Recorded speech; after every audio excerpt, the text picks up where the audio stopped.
នតិចបាទតែចំណាវិឡាខាត់ទៅនតិចបាទលុយច្រើនទេបងខាត់ទៅតិចហ្នឹងហើយ បងខ្ញុំសុំម្ដង បាទបានទៅយកទាំងអស់ក៏បានដែរឲ្យឆ្លើយទៅ ចាខ្ញុំសុំណាក់ក្នុង អត់ទេអត់ទេ អត់បានទេ អត់បានទេខ្ញុំកុំឲ្យទេ សុំលេង ឲ្យ លេង ខ្ញុំឲ្យទុកបានខ្ញុំឲ្យព្រោះគេយូរអត់ទាន់បានមានបានឲ្យខ្ញុំហ្នឹងហើយ ហ្នឹងហើយ ដល់តែទុកឲ្យមានគេយកហើយ របស់ត្រូវតែមានម្ចាស់ បាទតែមានម្ចាស់ បាទប៉ុន្តែម្ចាស់ហ្នឹងដែលយកមកលេងហ្នឹងលេងប្រកាសជឿជាក់ថាសមត្ថភាពខ្លួនឯងយកបានឬក៏មិនបាន បាទបានយើងឯងហ្នឹង បានអត់ ឯងអើយថៃយើង បាទ ពួកដៃសិន អូដឹងអូខេដូច្នេះសម្រាប់អ្នកទាំងពីរបើសិនជាឈ្នះលើយកធ្វើអី ទី1ដែល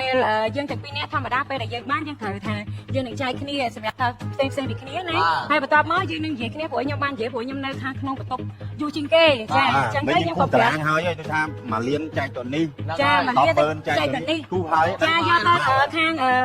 ពេទ្យកន្ធបុប្ផាចាសម្រាប់ខ្លះសម្រាប់យកទៅពេទ្យកន្ធបុប្ផាសម្រាប់ខ្លះទៀតសម្រាប់ជួយទៅដល់ជនដែលគាត់ក្រីក្រអញ្ចឹងយើងយកបន្តិចបន្តិចសម្រាប់ចែកគ្នាសតិទៀតយើងទុក ញ៉ាំយើងតោះ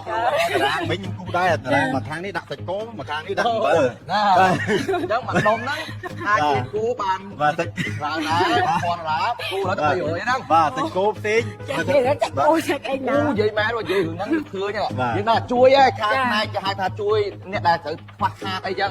ប៉ុន្តែអាការដែលយើងភាពសុបាយនេះដែលវាឈ្នះក៏មិនត្រូវភ្លេចដែរមែនទេ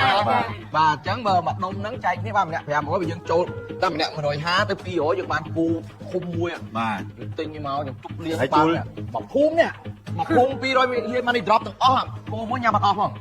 តែសំខាន់ណាស់ហ្នឹងគឺមិនមែនតាមម្ដុំទេនិយាយគ្នាហើយហើយ អញ្ចឹងហ៎ តែឡើងមកហ្នឹងម្ដុំក៏អត់